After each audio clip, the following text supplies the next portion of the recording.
guys, so we are starting a parent education series, a series of videos to help you guys understand the sport of swimming a little bit better. And today I want to talk about what goes on inside the mind of a coach during practice. So imagine this, you're driving down the road and you look down at your dashboard and you see a ton of different gauges, right? You have your RPMs, you have your miles per hour, you've got the heat of the car, and then you also have your gas tank, right? So that's what we're looking at in general every time our athletes are swimming laps.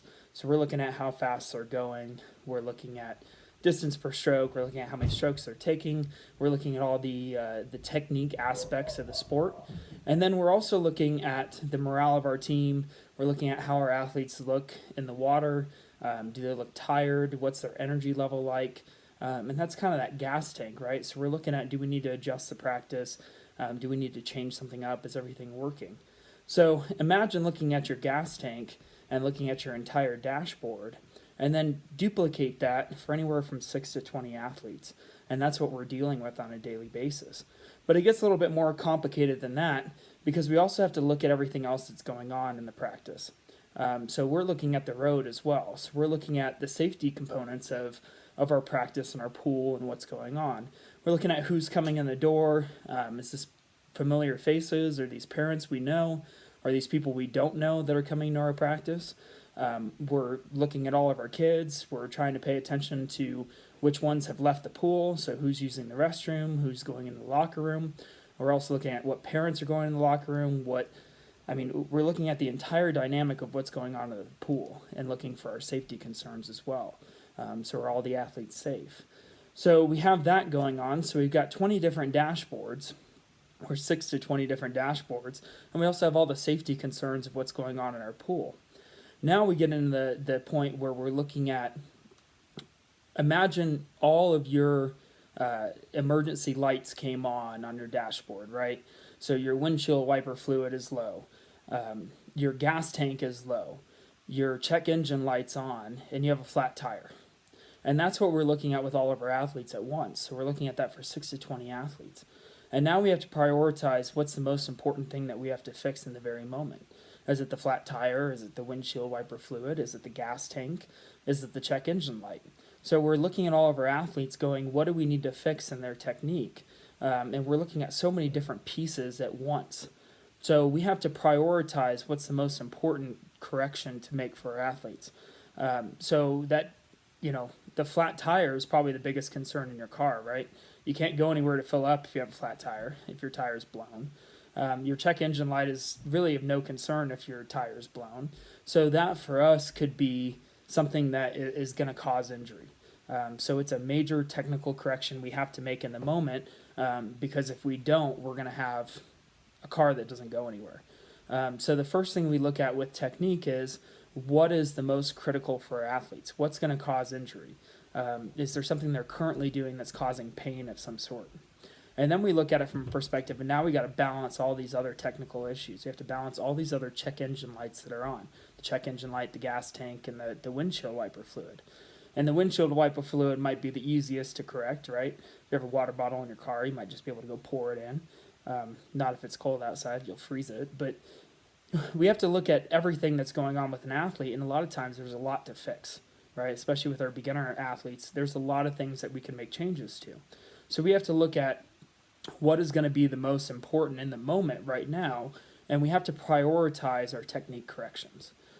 So we're looking at what's going to give us the most bang for our buck. Something might not be pretty, but there might be some other underlying issue that's a bigger deal than, a hand out of place or something in that aspect. So we're trying to prioritize all the corrections that we need to make. And we can't give all the corrections to our athletes at once. A number of years ago, I took a cycling team with a couple other team leaders out to Belgium. And I arrived, and I was the first adult to arrive and the first coach to arrive. So the next morning, I had to go pick up athletes at an airport in Belgium. And they gave me the keys. I went outside, and it was a 15-passenger van. 15-passenger van that was stick shift. And I don't typically drive stick shift. I know how to drive stick shift, but not very well. So I have to deal with driving in a country where the road signs are different, where all of the street names are in another language, where all of the signs are in another language. I have to drive a stick shift, which I'm not comfortable and used to driving, and I'm driving in a city that I've never driven before. And that's the same perspective that your athletes have if we overwhelm them with corrections. So these athletes have been swimming one particular way for a long time. So if we're trying to make a correction, oftentimes it's brand new for them. They're uncomfortable with that correction. So it's like if you were to go drive in a country where you have to drive in the left lane, right? So you're dealing with the fact that now you have to drive, the driver's side's on the right side instead of the left, and you're driving on the opposite side of the road.